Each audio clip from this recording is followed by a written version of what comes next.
प्रभु राम देव भगवान अल्लाह खुदा ईश आदि नाम एक ही शक्ति के हैं। वो कैसा है, कहां है, कैसे मिलता है, किसने देखा है? ये प्रश्नवाचक चिन्ह पूर्ण रूप से हटाने के लिए अवश्य सुनिए जगत गुरु तत्वदर्शी संत रामपाल जी महाराज के अमृत वचन, सर्व पवित्र धर्मों के पवित्र शास्त्रों के आधार पर। अब इस मन को कोई यूं कह दे कि चलो सत्संग में चलते हैं, तो 100 आना कानी करता है। टाइम को ना, समय नहीं है, फुर्सत नहीं है। और थोड़ी सी देर में कोई कह दे आजा वहां फिल्म देखने चलेंगे, चल चलेंगे, 2 मिनट में तैयार हो दे। यहाँ क्या होता है कि जगह सांग होया कर हरियाणा में, और सांग के स्थान ले लिया वे कंपटीशन, 4-5 गायक इकट्ठे हो जाते हैं और वो उससे अलग से गाने गाता है, तो उसकी कंपटीशन में गाते हैं तो लोग बहुत एकत्रित हो जाते हैं।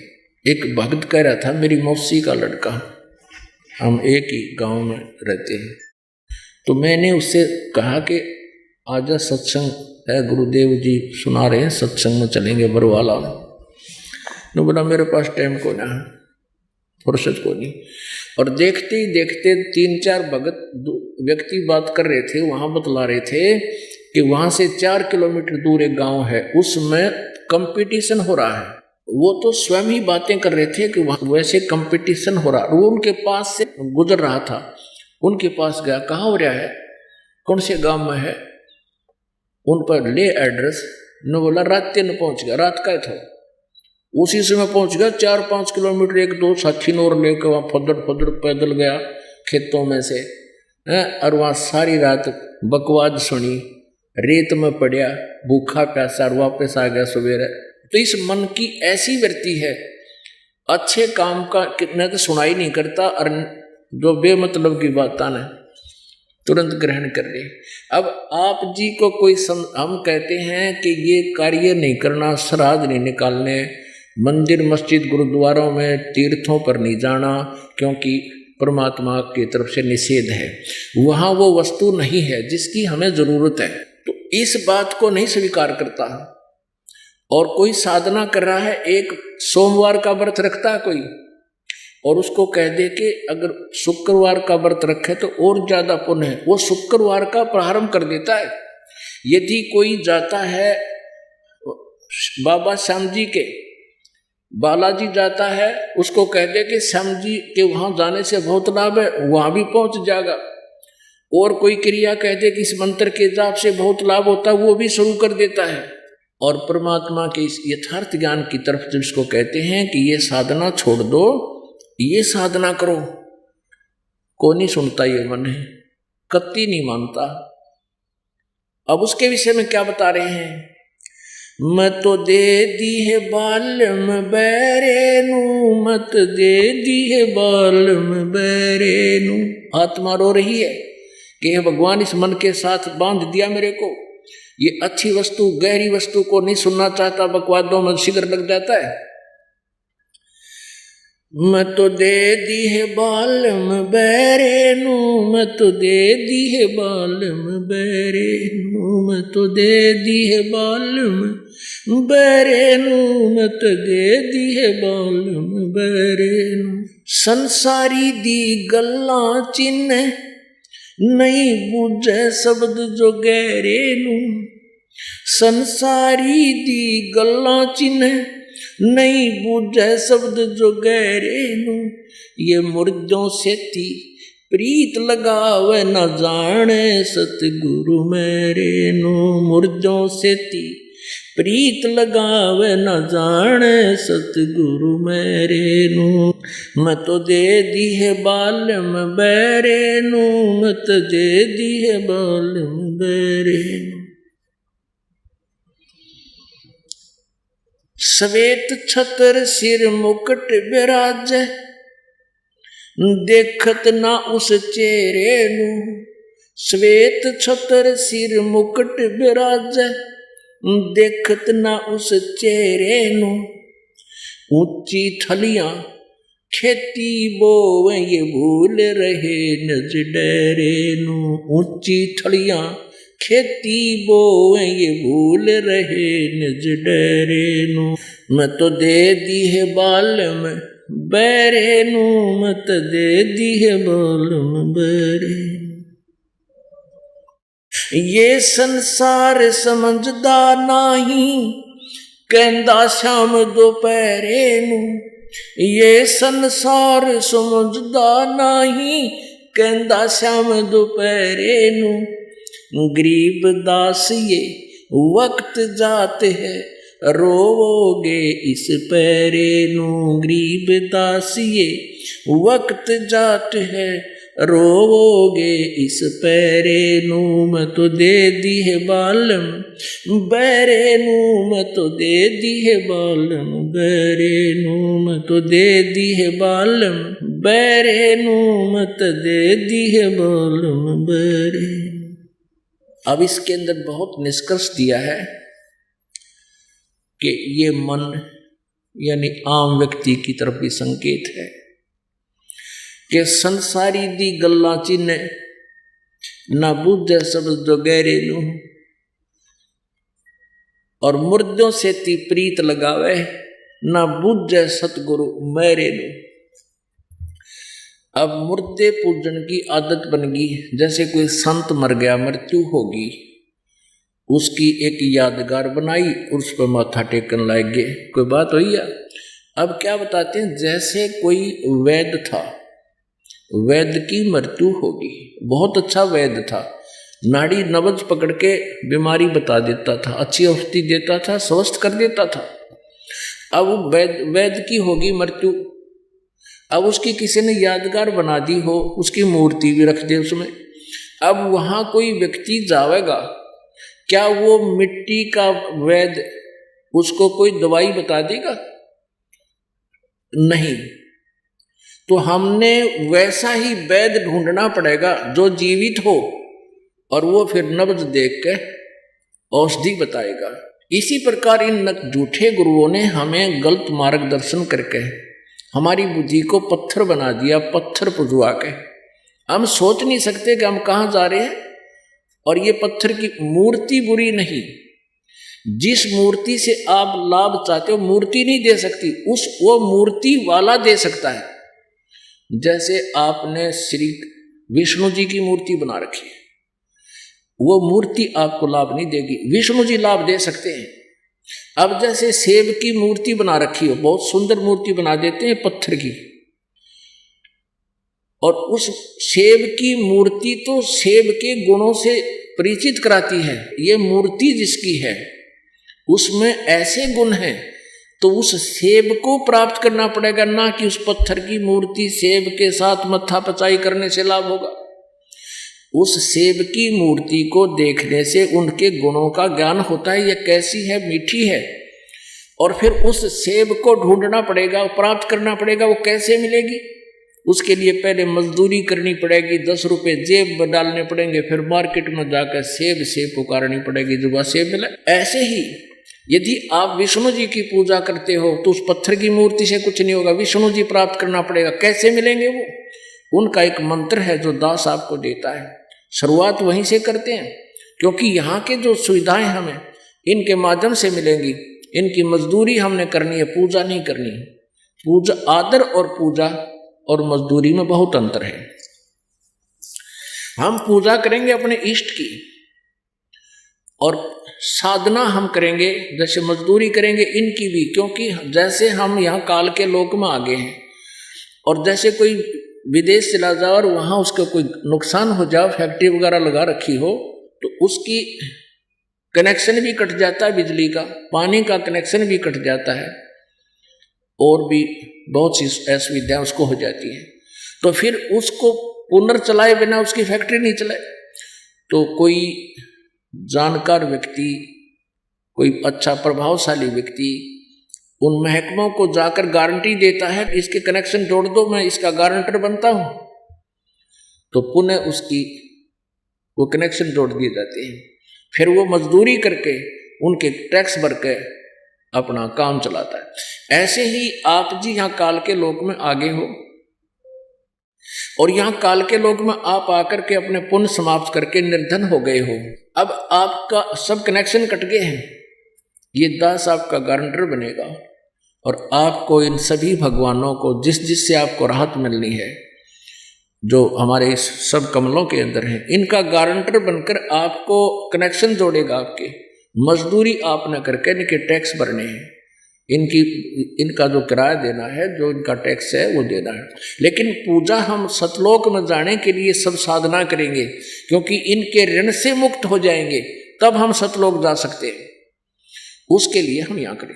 तो क्या बताते हैं, मुर्दों से ती प्रीत लगावे न जाने सतगुरु मेरे नू, यानी जीवित हाजिर नाजिर वक्त गुरु से परिचित नहीं होते, संत से पत्थरों की पूजा करते फिरते हैं, मुर्दों की पूजा करते हैं। और क्या बताते हैं कि आंखों देखा हाल बता रहे हैं गरीबदास जी, श्वेत छत्र सिर मुकुट विराजै सतलोक में। परमात्मा का श्वेत छत्र है, जैसे यह छतरी आप ऊपर देख रहे हो, ये छत्र और परमात्मा ने वहां मुकुट पहना हुआ है सतलोक के अंदर। कहते देखत ना उस चेहरे नू, हम साधना बताएंगे, इस भक्ति से आप परमात्मा के दर्शन किया करोगे। कहते वो साधना क्यों नहीं करे, तुम निराकार बताते हो, परमात्मा साकार है। श्वेत छत्र सिर मुकुट विराज देखत ना उस चेहरे नु, और ऊंची थड़ियां खेती बो ये भूल रहे निज डेरे। अब यहाँ क्या होता है, जैसे विशेषकर क्योंकि अक्सर हरियाणा में ये वाणी बोली गई है, और क्या बताया है कि जैसे यहाँ ऊंचे ऊंचे टीबे होते हैं रेत के, और एक समतल स्थान होता है, जमीन होती है जिसको डहर बोलते हैं, और उनको थली बोलते हैं। कहते तुम थलियों पर बीज बो रहे हो, वहां तुम्हें कोई लाभ नहीं हो रहा, अपने डहर को भूल चुके हो। डहर वो समतल क्षेत्र होता है, वर्षा का जल भी वहीं आकर के ठहरता है, और थलियों पर तो 1 एकड़ में पहले समय की बात है कि 1 मन भी गेहूं चने बाजरा ज्वार नहीं होते थे, और डहर में बोदे तो 40 मन हो जाते हैं। कहते हैं तुम उस उपजाऊ जमीन को छोड़कर जो लाभदायक है उसको ना बीज रहे, और आप ऊंची थड़ियों पर बीज बोए बैठे हो, तुम निर्धन हो रहे हो, तुम्हें कोई लाभ नहीं हो रहा। ये आन उपासना एक पूर्ण परमात्मा की इष्ट रूप में साधना ना करके आप थड़ी बो रहे हो, और वो परमात्मा डहर है, यानी वो अधिक उपजाऊ घना लाभदायक है, उस परमात्मा को भूल रहे हो। ऊंची थड़ियां खेती बो ये भूल रहे निज डरे नु, यानी पूर्ण परमात्मा को भूल रहे हो तुम, आन उपासना करके निर्धन होते जा रहे हो भक्ति मार्ग की। फिर क्या बताते हैं गरीबदास साहब जी, ये संसार समझदा नहीं कंदा श्याम दोपहरे। अपना आत्माओं, हम यहाँ इतने दुखी हैं, और फिर भी हम काल के इस झूठे नशे में, कबीर साहब कहते हैं, कबीर ये माया अटपटी सब गट आन अड़ी, और किस किस न समझाऊं या कुएं भांग पड़ी। इस 21 ब्रह्मांड में काल ने इस झूठे सुख की, इस माया की भांग डाल रखी है। छोटी सी कोई कार हो जाए, कोई कोठी हो जाए, धरती में पानी टेकता व्यक्ति, और 2 मिनट में मृत्यु हो जाए, गधा बना पावे। अब हमारी सतिथि ऐसी बता रहे हैं परमात्मा, जैसे कोई दोपहर के समय में, मई जून के महीने में हरियाणा राजस्थान और पंजाब के क्षेत्र में, यूपी के क्षेत्र, दिन के 12 बजे, जून का महीना, और बाहर धूप में पड़ा है कोई शराब पी के, पसीना पसीना हो रहा है, रेत में भरा पड़ा है, मुंह में झाग आए हुए हैं, प्यासा मर रहा है, नशे में पड़ा है। उसको कोई कहे कि उठ भाई, खड़ा हो, तू बहुत दुखी हो रहा है, चल तुझे छाया में बैठाता हूँ, और वो कहते हैं छोड़ दे, ठाठ हो रहे हैं, चल अपना काम कर। तो परमात्मा कहते तुम आज इस गंदे लोक में, काल के लोक में, आप इस स्थिति में हो। कहते ये संसार समझदा नहीं कहंदा श्याम दोपहरे नु। जैसे कोई व्यक्ति कोर्ट में गया हुआ कचहरियों में, और वहां कोई रिश्तेदार आ गया कचहरियों में, दोनों हाथ मिलाते हैं। और क्या हाल है? नो कहे ठीक है, मौज है, रख के चढ़िया में, और मौज का के काम। मतलब महादुखी प्राणी जाते हैं, दोनों है घी बंदरी है, पता नहीं गवाह जाकर दे किसी गवाही होगी, और वहां भी नो के मौज हो रही है। परमात्मा कहते हो तुम तो उसी तरह हो जैसे वो शराब पिए पड़ा है। हम इतनी मौज मानते हैं, हम बस इतनी मौज है, ये कैन कैन की मौज है। मौज नाम की चीज नहीं, यानी आनंद नाम की, बस सुख नाम की चीज नहीं है पृथ्वी किस ब्रह्मांड में। कहते हैं ये संसार समझदा नहीं, कहंदा श्याम दोपहरे। ईसन सुख मान रहे, झूठे सुख को सुख है ये मान रहा मनमोद। ये सकल चबीना काल का, कुछ मुख में कुछ गोद। अब सतलोक के सुख से परिचित होकर गरीबदास साहिब जी क्या बता रहे हैं? ये संसार समझदा नहीं, कहंदा श्याम दोपहरे नू। गरीबदास ये वक्त जाते रोगे इस पैरे। कहते इस समय न याद कर रोया करोगे, ये मनुष्य शरीर फिर नहीं मिलेगा। एक बार हाथ से छूट गया 84 लाख योनियों में इतना कष्ट उठाओगे, बहुत बुरा हाल हो जाएगा। ये संसार समझदा नहीं, कहंदा श्याम दोपहरे नू। शिकर दोपहर है, दोपहर की धूप जल रही है, अन्यों के इसमें भी ठंड सी है। शराब भी कह सकता है ऐसी बातें। तो हम यहाँ ऐसी स्थिति में, और गरीबदास जी कहते हैं एक बार यू हाथ से शरीर छूट गया ना, फिर रोया करोगे ऊपर न मुँह करके। ये वक्त जात है, रोगे इस पैरे नू। इसलिए सतभक्ति करो और परमात्मा के चरणों में चलो, सतलोक पहुंचो। बोलो सतगुरुदेव। परम पिता परमात्मा पूर्ण ब्रह्म, सारी सृष्टि के रचनहार कुल मालिक कबीर देव जी, कबीर साहब जी, ये हम सभी आत्माओं के जनक हैं, हमारे पिता हैं, यही हमारे सच्चे हितैषी हैं। उस परमेश्वर ने स्वयं आकर के हमें ये ज्ञान दिया है कि तुम काल के जाल में फंसे हुए हो। इस काल ने 21 ब्रह्मांड के प्रभु स्वामी ने आप जी को यह पूर्ण रूप से अज्ञानी बनाकर रखा हुआ है। आप जी को विवश करके यहाँ तीनों गुणों के माध्यम से, रजगुण ब्रह्मा, सतगुण विष्णु, तमगुण शिव जी के द्वारा आप जी को यहाँ रोका हुआ है। आप यहाँ के वासी नहीं हो, यहाँ आप कितना कष्ट उठा रहे हो। पुण्यात्माओं, हमारे सामने कोई विकल्प दिखाई नहीं दिया इस तत्व ज्ञान के अभाव से, जिस कारण से हम इसी प्रोसीजर में संतान हुई, फिर उनकी परवरिश कर दें, उसके बाद उन परमात्मा उनको कोई रोजगार दे दे, उनका विवाह हो जावे, फिर उनके कोई संतान हो, और फिर हमारी वैश्विक मृत्यु हो जाए, क्योंकि हम अपने इस जीवन को इतना ही मानते थे कि हमारा यहाँ तक सेवा, यहाँ तक ड्यूटी है, ये हमारी पूरी होगी। परमेश्वर ने आके याद दिला कि ये जो तुम सोच रहे हो या जो चाह रहे हो, ये प्रत्येक प्राणी की सोच और इच्छा होती है। और किस किस की सफल होती है? परमात्मा ने हमें याद दिलाया कि ये मनुष्य जीवन आप जी को केवल परमात्मा प्राप्ति और शुभ कर्म करने के लिए प्राप्त हुआ है। इसको ना करके आप जो क्रियाएं कर रहे हैं वो अन्य प्राणी, पशु, पक्षी भी कर रहे हैं।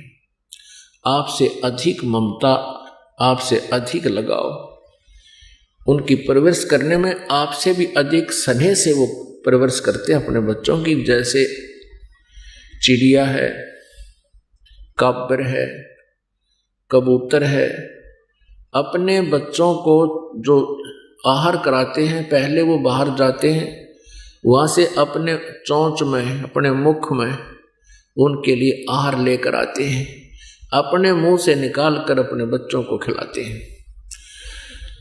तो आपसे भी अधिक स्नेह से वो अपने बच्चों की परवरिश करते हैं, और उनकी भी यही इच्छा होती है मेरे बच्चे सुरक्षित रहें। और यही आपके अंदर इच्छाएं हैं। तो हमारे अंदर और उन पक्षियों के अंदर, पशुओं के अंदर कौन सा अंतर रहा? कोई नहीं। अब मनुष्य शरीर कितना अच्छा दिया है, परमात्मा ने अपना ही स्वरूप दिया है ये आपको। इसमें आप बोल सकते हो, आप इसमें कोई आपके ऊपर शारीरिक कष्ट, प्राकृतिक आपदाएं आती हैं उससे बचाव कर सकते हो। जैसे ओले गिरते हैं, वर्षा आती है, धूप अधिक होती है, आंधी तूफान आता है, उससे बचने के लिए आप व्यवस्था कर सकते हो। कोई झोंपड़ी डाल सकते हो, मकान बना रहे हो। फिर कोई शारीरिक आपत्ति आती है, कोई कष्ट, बीमारी, रोग होता है, उसके लिए जड़ी बूटियां प्रभु ने दे रखी है, आपको ज्ञान दिया है, उनसे आप तुरंत राहत भी प्राप्त कर सकते हो। आपको भूख लगती है, तुरंत उसका समाधान भी आप समय पर कर रहे हो। ये सब सुविधाएं आप जी को परमात्मा ने किस लिए दी? इसलिए नहीं दी कि आप बस इसी में मस्त रहो, कोठियां बनाने पर लगे रहो, आहार सुंदर करो और अपना सारा जीवन बर्बाद करके चले जाओ। फिर ये सुविधा आपको नहीं मिलेगी। परमेश्वर कबीर देव जी ने आकर बताया है, मानुष जन्म पाए कर जो नहीं रटे हरि नाम, जैसे कुआ जल बिना फिर बनवाया क्या काम। कबीर जिव्या तो वाए भली जो रटे हरि नाम, नहीं तो काट के फेंक दियो ये मुख में भलो ना चाम। अपनात्मा इस जिह्वा को परमात्मा, जो हमारे लिए कितनी इंपॉर्टेंट है, इस जिह्वा का अगर यूज आपने करना है, इसका प्रयोग करना है प्रभु के गुणगान करने में, उसकी चर्चा करने में, उसके मंत्र जाप करने में, तो ये जिह्वा का प्रयोग सफल हुआ। अन्यथा परमात्मा कहते हैं ये नहीं करते हो तो इससे अच्छा तो इसको काट कर फेंक दो, ये चाम मुख में ठीक नहीं। पुण्यात्मा, आज हम मनुष्य हैं, हम परमात्मा की भक्ति साधना शुभ संस्कार बना सकते हैं, कर सकते हैं। और यदि हम मनुष्य जीवन पाकर के केवल सारा जीवन बकवादों में खो देते हैं, इधर उधर के राजनीतिक गप्पे मारते रहते हैं, या किसी की निंदा बुराई या अपने कारोबार के लिए ही इस जीवा का हम प्रयोग कर रहे हैं, तो हम इसको दुरुपयोग कर रहे हैं। हमने इसका अधिकतर प्रयोग परमात्मा के गुणगान करने में करना था, और प्रभु के हम गुणगान अधिक करेंगे, इसकी भक्ति ज़्यादा करेंगे, तो हमारे जो संसारिक कार्य भी बहुत आसानी से सफल होंगे, सिद्ध होंगे। तो यहाँ परमात्मा हमें याद दिलाते हैं कि जिव्या तो वाही भली, जिव्या तो वो है भली जो रटे हरिनाम, नहीं तो काट कर फेंक दियो ये मुख में भलो नहीं चाम। इस चाम की मुंह में जरूरत नहीं। अब इससे पुण्यात्मा हिसाब लगा लेना, एक एक अंग कितना इंपॉर्टेंट है आपका, और जिह्वा उसमें कितनी इंपॉर्टेंट है। इससे हम भगवान की गुणगान कर सकते हैं, हम अपने दुखों का दूसरे के सामने बयान कर सकते हैं, हम परमात्मा का मार्ग जान सकते हैं, दूसरों को भी बता सकते हैं। और हम इसका ये प्रयोग ना करके तो नहीं करते हैं, तो फिर क्या होगा? अंत में हमें पशु पक्षी की योनि मिलेगी। हम बोल नहीं सकते, हम अपने दुख को बता नहीं सकते। परमात्मा याद दिलाते हैं कि नर से तीतों पशुआ की जय गद्दा बैल बनाई, ये 56 भोग कहाँ मन बोरे, कहीं कुरडी चरने जाई। होय होय। पुण्यात्मा, परमात्मा के एक एक संदेश को अपने कलेजे में रख लो। ये किसी डोम बाट के गीत नहीं है, ये परमेश्वर ने स्वयं आकर अपनी वो सच्चिदानंद घन ब्रह्म की वाणी बोली है, कबीर वाणी बोली है। आप जी को जगाने के लिए, आप जी को यहाँ काल के जाल से निकालने के लिए,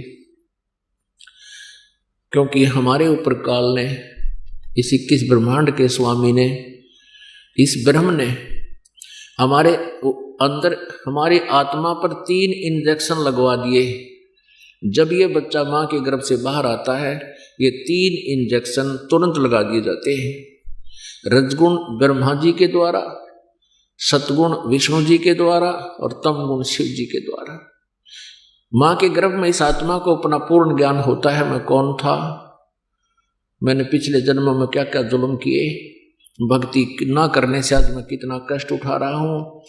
तो ये रो रो कर कहते हैं, परमात्मा अब के मुझे इस नरक से बाहर निकाल दे, आपको बहुत याद करूँगा, आपकी भूल नहीं करूँगा, रोजी रोटी के लिए अपना काम भी करूँगा मालिक, तेरी भूल नहीं करूँगा, आपके गुणगान करूँगा।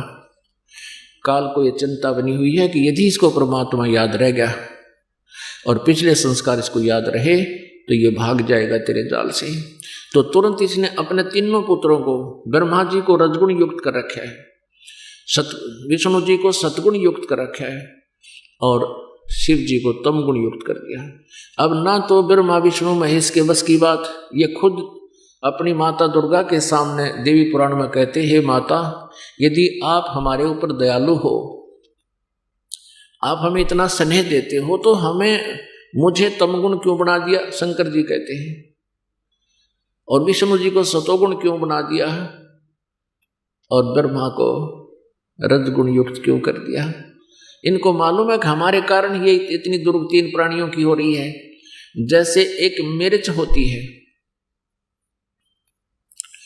एक मिर्च होती है और मिर्च का छौंक लगा दिया जाता है, रसोई में लगता है छौंक, और फिर उसके छौंक का वो सरगुण वस्तु तो विद्यमान है, साकार वस्तु तो रसोई में है, उससे निकल रही जो निर्गुण वो गंध है, उसने दूसरे कमरे में बैठे हुए व्यक्तियों को भी छीकम छींक कर दिया, उनको भी छींकें आने लगी।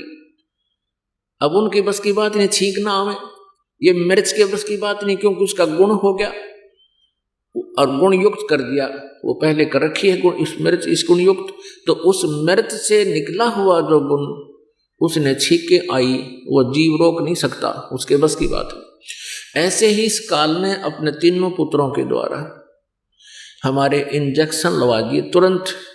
ये ना ब्रह्मा जी के बस की बात, ना विष्णु जी के, ना शिव जी की, इनसे ये गुण निकल रहे हैं जैसे मिर्च से गुण निकल रहा है। तो उस 3 इंजेक्शन इसको तुरंत लगा दिए जाते हैं। बाहर आने के बाद ये अचेत हो जाता है और माँ के गर्भ से आते ही ये रोता है, क्योंकि इसके ऊपर तीनों गुणों का एकदम अटैक होता है। अपने आत्मा परमात्मा हमें याद दिलाते हैं कि नर से तीतू पशुआ की जय गद्दा बैल बनाई, ये 56 भोग कहाँ मन बोरे, कहीं कुर्डी चुगने जाई। ये मनुष्य जीवन आपके पास नहीं रहा, सत भक्ति आपने की नहीं, आपको मानव शरीर नहीं मिलेगा, फिर क्या बनेगा, पशुआ की जय है। फिर पीछे तू पशुआ की जय दीजे बैल बना, 4 पहर जंगल में डोले, तेरा तो ना पेट भरे।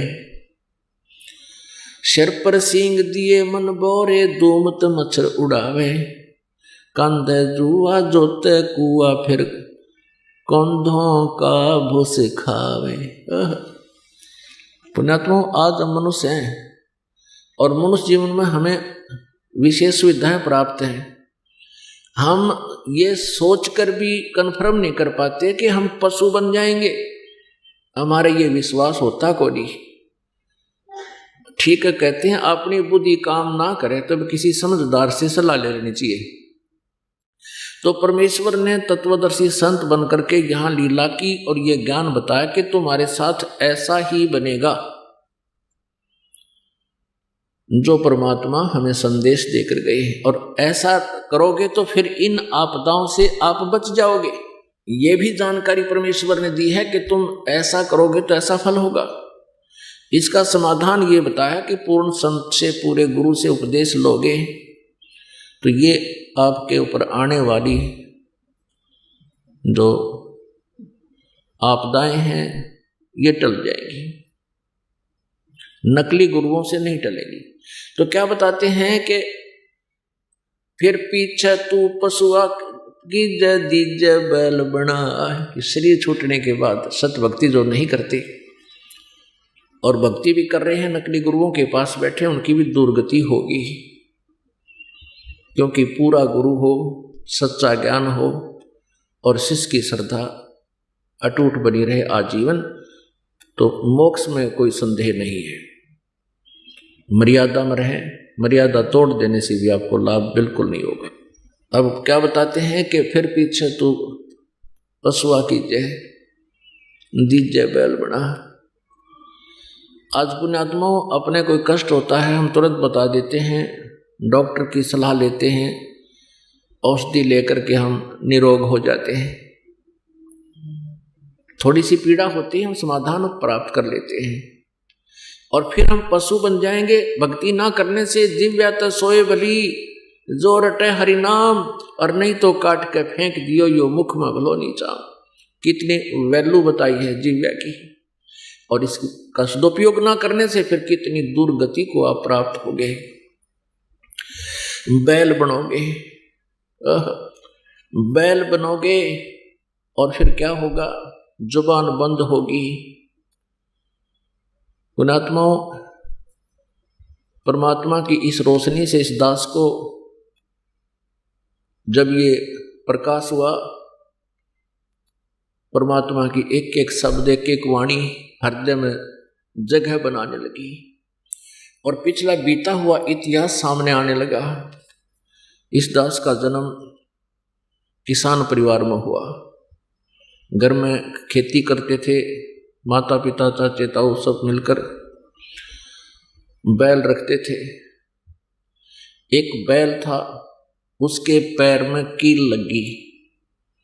वो कील ऐसी थी लंबी 1-1.5 इंच की, ऊपर से उसकी कैप टूटी पड़ी थी, किसी ने रिजेक्ट होने से गली में फेंक दी। और वो अंधेरे में बैल के खुरों, पिछले खुरों के बीच में घुस गई। 2-3 बार जल्दी कदम रखने से वो बिल्कुल पूरी अंदर चली गई। अंधेरे में पता नहीं चला, हाली को खेतों में ले गया। पैर से बैल लंग कर रहा है, लेकिन हाली ने इस दृष्टिकोण से उसको रेस्ट नहीं दिया, क्योंकि वो वैद्य, जो देसी वैद्य होते थे, वो ये कहते थे कि बैल के नस पे नस चढ़ जाने से कई बार पैर में लंग हो जाती है। तो उस बैल को रेस्ट नहीं देना चाहिए, उसको चलते ही रखना चाहिए। गति करते रहने से वो अपने आप उतर जाती है, सेट हो जाती है। इस दृष्टिकोण से हाली ने उस बैल को सारा दिन प्रयोग किया, रोका नहीं। शाम तक उसका पैर सूज गया, सोजस आ गई और 3 पैरों से वापस आ रहा है। सुबह उठा नहीं, उस बैल को फिर छोड़ दिया गया और दूसरे बैल की व्यवस्था करके हाली खेत में चला गया। फिर किसी को बुलाया, जो वैद्य था, डॉक्टर था इनका पशुओं का। क्योंकि पैर सूज गया ऊपर घुटने तक, उसने बताया कि इसके घुटने में बा आ गया। तो घुटने के ऊपर गर्म पट्टी, जो भी व्यवस्था उसने औषधि बनानी शुरू की, लगानी शुरू की, और घुटने पर शुरू कर दी। कील लगी है खुर में, पैर में, पंजे में, और गोड्डे पर ट्रीटमेंट हो रहा है। अब वो बता नहीं पा रहा कि मेरा दर्द कहाँ है, और पहले वो अपलातून पाक रहा होगा, जो मनुष्य जीवन में था, उसका यकीन नहीं हुआ होगा। तेरी ये भी दुरुक्ति हो जाएगी भगवान की भक्ति ना करने से। 1 महीने के बाद वो कील पक के, जहाँ कील लगी थी उस स्थान से पक के उसमें मवाद निकलने लगा। और उससे पहले खुरखार सारे चेक कर लिए थे, क्योंकि वो अंदर घुस की, ऊपर कोई नामो निशान नहीं था उसका। वो मवाद निकलने लगा, तब पता लगा रहा तेरा गजब हो गया, इसके तो यहाँ पैर के खुरों में गड़बड़ थी सारी। 1 महीने पड़ा रहा, जल भी आहार भी नहीं कर सका था, आंखों से पानी गिरा था, सूख गया। फिर वो कील निकलवाई, फिर वो स्वस्थ हुआ। तो परमात्मा हमें याद दिलाते हैं, हम गफलत गणी कर जाते हैं। मनुष्य जीवन पाके हम सोचते भी नहीं हमारे साथ ऐसा होगा। पुण्यात्माओं, सुखदेव ने 84 भुगती बना पजावे खरवो, तेरी क्या बुनियाद प्राणी तू पेंडा पंथ पकड़वो। कहते सुखदेव जैसे ऋषि ने भी 84 लाख योनियों का कष्ट उठाया, और तेरी क्या बुनियाद प्राणी तू पेंडा पंथ पकड़वो। पेंडा यानी वो मार्ग, वो पथ, वो रास्ता, वो सत साधना ग्रहण कर जिससे तेरी ये दुर्गति छूट जावे। वो मार्ग ग्रहण कर जिससे तेरी ये दुर्गति बचे, पशु पक्षी की योनियों में ना तू जा सके। सत भक्ति कर। और क्या बताते हैं, सुखदेव ने 84 भुगती और बना पजावे खरगो। सुखदेव जैसे महर्षि भी 84 लाख योनियों में भटकते रहे। सुखदेव ऋषि ने अपने आप बताया एक बार कि मैं गधा बन गया, 84 लाख योनियों भोग रहा था, अंधा हो गया। अंधा होने से मालिक ने मुझे त्याग दिया, लठ मारे घर से निकाल दिया। चलता चलता मैं जंगल की तरफ पगडंडी की अटकल सी लगाता हुआ चल पड़ा। आगे एक नाला था, उस नाले में गिरने लगा। मैंने छलांग लगानी चाहिए, मैं बीच फंस गया उसमें। मुंह आगे टेक गया, पीठ पछला हिस्सा पाछे फिट हो गया। ऐसा बन गया जैसे पाइप पुड़ी बन जाया करे। जंगल में दूर स्थान होने के कारण इक्का दुक्का व्यक्ति उस रास्ते से जावा था। किसी ने मुझे निकाला नहीं। मेरे कमर पर पैर रखे, पार होने लगे, मेरी पुली बना ली। 15-20 दिन में भुगत कर भूखा प्यासा वहां प्राण छूटे। अब क्या बताते हैं कबीर परमेश्वर जी के सुखदेव ने 84 भुगती बना पजावे खरवो, खर माने गदा, और तेरी क्या बुनियाद प्राणी तू पेंडा पंथ पकड़वो। अपन आत्माओं कहते हैं अगर यदि इंसान का खुद ना यकीन होए तो पिछले इतिहास दोहरा लेने चाहिए, ताकि आपको ये विश्वास हो जाए कि सचमुच ऐसा कहर हमारे ऊपर बहुत बार टूट चुका है। इसके लिए आप जी को एक एग्जाम्पल दिखाते हैं, एक सैंपल दिखाते हैं। महावीर जैन नाम के एक महापुरुष हुए हैं, और उसके जीव की कितनी दुर्गति हुई उन्हीं की पुस्तक में विद्यमान है, और वो सत्य है। अभी आपको दिखाते हैं। पुण्यात्माओं, परमात्मा की भक्ति प्रत्येक आत्मा करने की चेष्टा कर रही है, लेकिन सत भक्ति ना मिलने से, पूरा संत ना मिलने से वो भक्ति करके भी अपना जीवन नष्ट कर जाते हैं। आपको दिखाते हैं जैन धर्म का इतिहास। पुण्यात्माओं, इस प्रकार तुलनात्मक तरीके से हम देखेंगे, इसको आलोचना ना जाने, एक बहुत ही जो ना परोपकारी प्रयत्न समझे इस दास का। आलोचना वो होती है जो झूठी निंदा करे, किसी के बारे में बुराई करके उससे दूर करने की चेष्टा करे अपने स्वार्थ सिद्धि के लिए, नहीं परमार्थ के लिए। जो इन महापुरुषों की जीवनी में लिखा है, दास केवल पढ़कर सुना रहा है और आपके रूबरू भी कर रहा है। कोई नो सोचा भी, क्योंकि पहले हम भ्रमित बहुत कर रखे हैं इन्होंने। सदग्रंथ कुछ बताते थे, ये उनकी सच्चाई ना बताकर हमारे को गलत ज्ञान सुनाते रहे। हमने सोचा ये विद्वान पुरुष हैं, सच बोल रहे होंगे। इसलिए दास चाहता है कि दूध का जला हुआ छाछ को भी फूंक मारता है। इसलिए सदग्रंथों के भी आपके रूबरू दास साथ साथ करा रहा है। और आधुनिक जो टेक्निक है, जो परमात्मा ने आधुनिक तकनीक हमें दी है, प्रोजेक्टर टीवी, ये इसीलिए दिए हैं दाता ने, ना पहले कोई नहीं इनके समझ में आई। ये मनुष्य सत्र की ये खोज नहीं है, ना 4 युग हो गए आज तक कोई विमान बना पाए, ना कुछ और नहीं करा। ने एक रेडू में 6 खेतर जोड़ कर रथ बना कर घुमाया करते, कितने काट ले जाया करते। तो ये इसलिए दिया परमात्मा ने कि आप जी परमेश्वर पहचानो और पीछा छुड़वाओ, क्योंकि अब ये पीक टाइम आ गया भक्ति का, या बिचली पीढ़ी चल पड़ी और अब पूरे विश्व में ये ज्ञान फैलेगा। इसलिए परमात्मा ने सुविधा अभी 10-1 वर्ष से दी है। पहले नहीं था ये टीवी चैनल वगैरह, बहुत कम, एक ही होता था ये सरकारी चैनल। तो ये परमात्मा की कृपा आपके ऊपर है। तो ये दास तो पढ़कर सुना रहा है। अब आपको दिखाते हैं जैन धर्म का इतिहास। ऋषभ देव जी, श्री ऋषभ देव जी जैन धर्म के प्रवर्तक हैं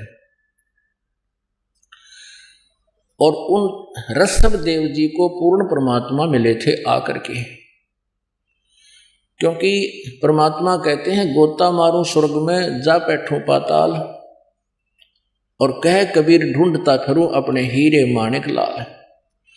ये राजा थे, बड़े नेक व्यक्ति थे, परमात्मा की चाह इनके हृदय में गणी थी। तो परमेश्वर ने जाके इनको ज्ञान दिया कि जो साधना ऋषभदेव आप कर रहे हो ये मोक्ष मार्ग नहीं है।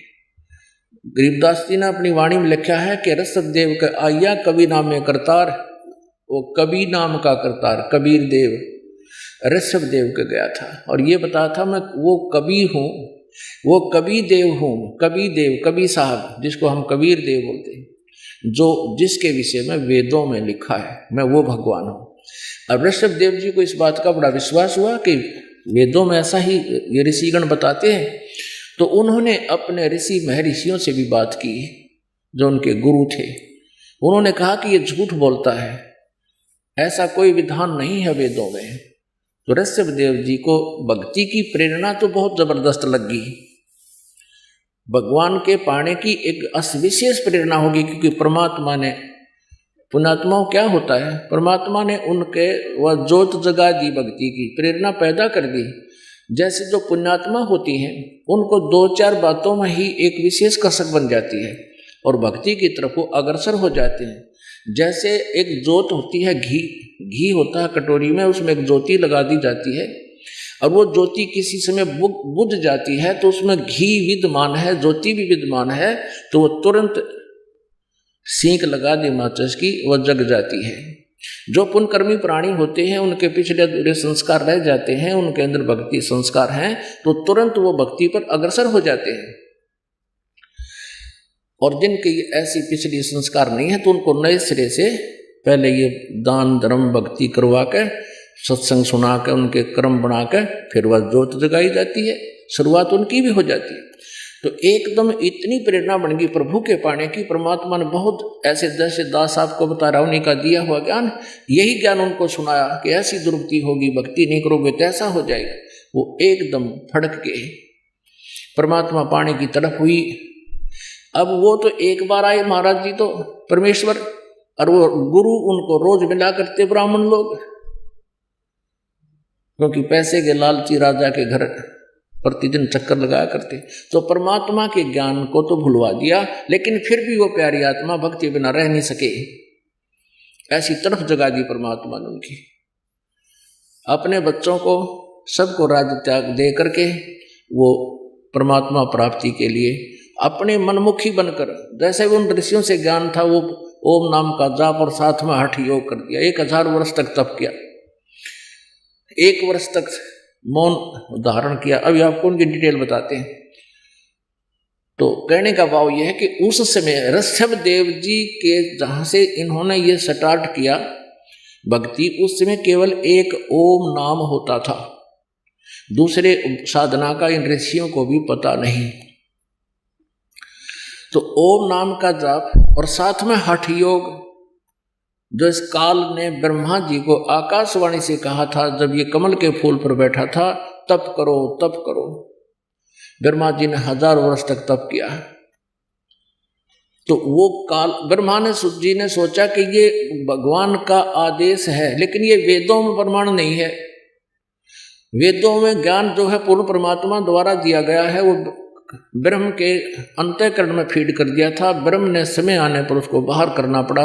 उसमें से 5 वेद थे, 4 वेद रख लिए, 1 वेद नष्ट कर दिया जिसमें बहुत डिटेल थी प्रभु की, परमेश्वर की। उस नष्ट किए हुए ज्ञान को परमात्मा बताने के लिए स्वयं आते हैं। तो अब प्रसंग चल रहा है ऋषभदेव जी का। तो ऐसी प्यारी आत्मा ऋषभदेव जी से ये जैन धर्म चला। तो ऋषभदेव जी प्रथम तीर्थंकर और प्रवर्तक जैन धर्म के माने जाते हैं।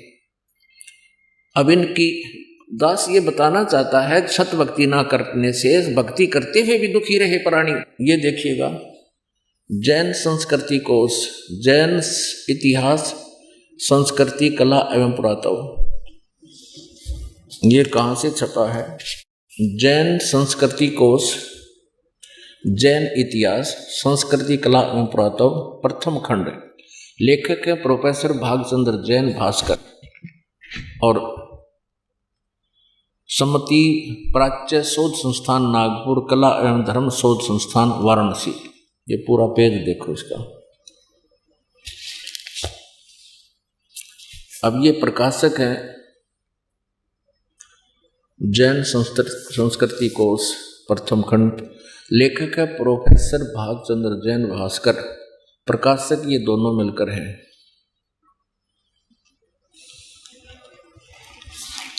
अब ये स्वर्गीय पूज्य पिता श्री गोरेलाल जी जैन एवं पूज्य श्री मातु श्री पूज्या तुलसा देवी जैन की पुण्य स्मृति में सादर समर्पित।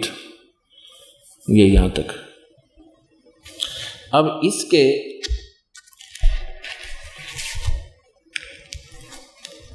ये देखिएगा 175 पृष्ठ पे, ऋषभ देव के पौत्र मारीची, भरत के पुत्र, जो पुराण में वैदिक धर्म के प्रवर्तक माना गया है। ये जो मारीची है, इससे वैदिक धर्म चला था। अब ध्यान से देखना पुण्यात्मा, आप बहुत इंटेलिजेंट बालक हो, अब कंप्यूटर तक बना लिया आपने, तो ये तो बहुत आसानी से समझ सकते हो। ऋषभ देव के पौत्र यानी पोते मारीची, जो भरत के पुत्र थे, और जिसको मारीची को पुराण में वैदिक धर्म का प्रवर्तक माना गया है। यही मारीची जैन परंपरा में आगे चलकर महावीर जैन यानी वर्धमान बना, महावीर जैन हुआ। यही आत्मा मारीची वाली जो ऋषभ देव के पौत्र थे, पोते। अब आगे देखते हैं जैन धर्म का। ये देखो 176 पृष्ठ पे, जैन धर्म का विकास इतिहास। तीर्थंकर ऋषभ देव की जीवन घटनाएं। तीर्थंकर ऋषभ देव अंतिम कुलकर नाभिराज के पुत्र थे। उनकी माता मरु देवी थी। वे इक्ष्वाकु वंशी नाभिराज अयोध्या के एक लोकप्रिय राजा थे। तरुण होने पर नाभिराज ने ऋषभ देव का विवाह सुनंदा और सुमंगला से कर दिया। दो पत्नियों से विवाह कर दिया। सुनंदा ने तेजस्वी पुत्र बाहुबली और पुत्री सुंदरी को जन्म दिया। 2 संतान हुई। और सुमंगला ने भरत सहित 99 पुत्रों को और ब्राह्मी पुत्री को जन्म दिया। यानी ऋषभ देव के 100 पुत्र, 2 बेटियां थी। समय आने पर ऋषभ देव ने भरत को अयोध्या का, बाहुबली को तक्षशिला का और शेष युवराजों को उनकी योग्यता अनुसार राज्य सौंपकर संसार त्याग दिया। और यानी मरे नहीं, अपना घर त्याग दिया। दीक्षा लेकर यानी किसी ऋषि से दीक्षा लेकर साधना में लीन हो गए, गुरु बनाकर। साधना काल में पाणिपात्री ऋषभ देव 1 वर्ष तक निराहार रहे, कुछ नहीं खाया 1 वर्ष तक। बाद में बाहुबली के पौत्र श्रेयांश कुमार ने इक्ष्वाकु रस देकर उनकी इस निराहार वृत्ति को तोड़ा। लगातार 1000 वर्ष तक तपस्या करने वाले मुनि ऋषभ देव, फिर 1000 वर्ष तक तपस्या की। मुनि ऋषभ देव ने अंत में केवल्य ज्ञान प्राप्त किया। केवल्य 4 मुक्तियां होती हैं, उसमें से केवल्य ज्ञान इनको प्राप्त हुआ। धर्म देशना प्रारंभ की, नाम देना शुरू कर दिया। प्रथम धर्म देशना यानी प्रथम उपदेश किसको दिया? भरत के पुत्र मारीची को दिया। यानी अपने पौत्र मारीची को दिया। और यही मारीची आगे चलकर महावीर जैन बना, जो बाद में 24 में तीर्थकर महावीर बने। प्रथम धर्म देशना, ऋषभ देव ने 1000 वर्ष तपस्या करने के बाद नाम देना शुरू किया। और प्रथम नाम उपदेश अपने पोते को दिया, भरत के पुत्र मारीची को। और यही मारीची आगे चल के 24 में तीर्थ कर महावीर बने, महावीर जैन जिसको कहते हैं। पुण्यात्मा, आपका सौभाग्य है कि सदग्रंथों का रहस्य आपके रूबरू हो रहा है। अभी तक न तो जैन धर्म के व्यक्ति अपनी पुस्तकों में क्या रहस्य लिखा उसको समझ पा रहे, न ही हिंदू धर्म के पुण्यात्मा अपने सदग्रंथों से परिचित, क्योंकि ये नकली गुरुओं को ज्ञान नहीं था। ये आज तक ये नहीं बता सके ब्रह्मा विष्णु महेश के माता पिता कौन है, इनके इतिहास में लिखा, इनके सतीथि अजरो अमर बताते हैं ये नासवान है। तो ऐसे हमें भ्रमित कर रखा है, इन्होंने हमारे ऊपर कैर ढा रखा है। नकली गुरुओं ने हमारे जीवनों को नष्ट कर दिया। परमात्मा आते हैं, उनके साथ ही बदव्यवहार करके उसके ज्ञान को दबा देते थे, लेकिन परमात्मा ने यह समय फिक्स कर दिया था कि कलयुग में सबको शिक्षित करूंगा, उसके बाद अपने बच्चों को अपनी पहचान बताऊंगा, ये आसानी से समझ जाएंगे। तो आज बालक से लेकर बूढ़े तक इस ज्ञान को अच्छी तरह समझ रहा है। अब दिखाते हैं कि महावीर जैन की फिर के दुर्गति हुई। अब ये तो क्लियर हो गया कि मारीची ने उपदेश लिया ऋषभदेव से, जो प्रथम तीर्थंकर था, और वही आत्मा बीच में कितना कष्ट उठाया, आगे वो के बनी महावीर जैन वाला जीव। अब देखिए इन्हीं की पुस्तक में, ये पुस्तक है आओ जैन धर्म को जाने, धर्म मंच प्रश्नोत्तर माला, प्रवीण चंद्र जैन M.A. शास्त्री, ये इसके लेखक हैं। आओ जैन धर्म को जाने, लेखक है प्रवीण चंद्र जैन M.A. शास्त्री, जम्बूद्वीप हस्तिनापुर। प्रकाशक है श्रीमती सुनीता जैन, जम्बूद्वीप हस्तिनापुर, मेरठ उत्तर प्रदेश में। ये कहाँ से छपी है? मुद्रक है Dhirendra Jain, new Rishabh offset printers, ये मेरठ, यहाँ से मिसप्रिंट सा है। अब इसके हम 293 से प्रारंभ करते हैं, 293। आओ जैन धर्म को जाने, विशेष प्रकरण। श्री महावीर भगवान के अन्य कौन कौन से नाम हैं? उत्तर दिया है अन्य 5 नाम है, वीर, अतिवीर, सन्मति, महावीर एवं वर्धमान। अब आगे चले 294 पे और 3351 नंबर ये प्रश्न है। श्री महावीर भगवान के जीवन का कथन कहाँ से प्रारंभ होता है? पुरुरवा नामक भील की पर्याय से, यानी मारीची से पहले ये एक भील था। उससे पहले क्या था वहां तक इनको लेखा नहीं, यहां तक से शुरू किया नहीं। तो पुरुरवा भील कौन था और उसने क्या किया? उत्तर, पुष्कलावती देश की पुंडरीकीड़ी नगरी में वह भीलों का राजा था। उसने सागरसेन मुनिराज से मदमास मधु का त्याग व्रत लिया था, जिसे जीवन पर्यंत पालन किया। फिर श्री महावीर भगवान का जीव पुरुरवा भील के शरीर से कहाँ गया? पर्याय से, पहले सौधर्म स्वर्ग में एक सागर की आयु वाला देव हुआ। पहले स्वर्ग के बाद श्री महावीर भगवान का जीव किस पर्याय में गया? उत्तर, अब उस पहले तो यहाँ से शुरू किया है ना, एक भील था यो, फिर भील के बाद यो एक स्वर्ग में गया। उसके बाद फिर भरत चक्रवर्ती की रानी अनंतमती से मारीची नामक ज्येष्ठ पुत्र हुआ।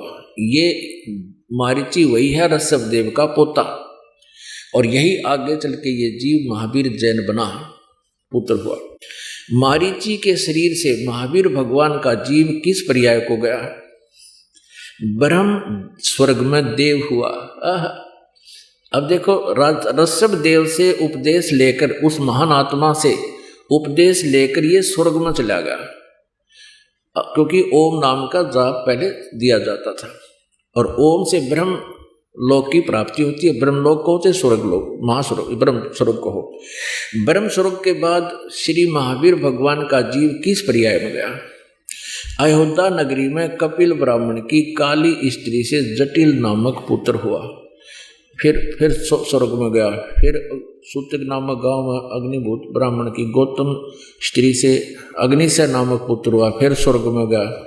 फिर भरत क्षेत्र में फिर अग्निमित्र नामक पुत्र हुआ। फिर महेंद्र स्वर्ग में गया।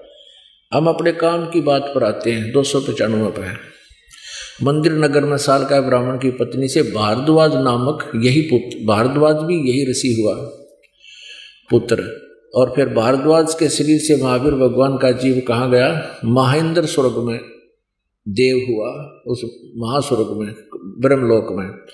फिर महेंद्र स्वर्ग से महावीर भगवान का जीव कहाँ गया? इतर निगोद में एक सागर की आयु वाला निगोदिया जीव हुआ। निगोद से निकलकर श्री महावीर भगवान का जीव कहाँ गया? है अनेकों भाव यानी शरीर धारण किए जीव अनेक योनियों को प्राप्त हुआ। कैसे?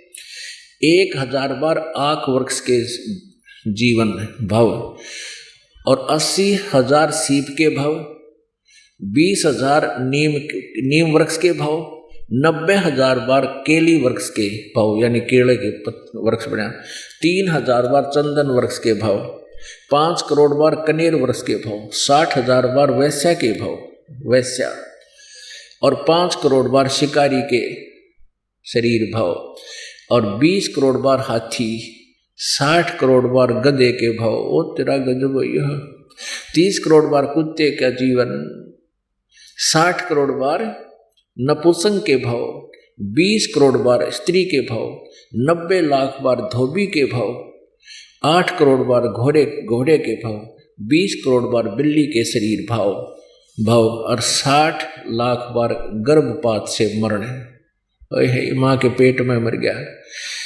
और 80 लाख बार देव प्रयाग को प्राप्त हुआ। होय होय।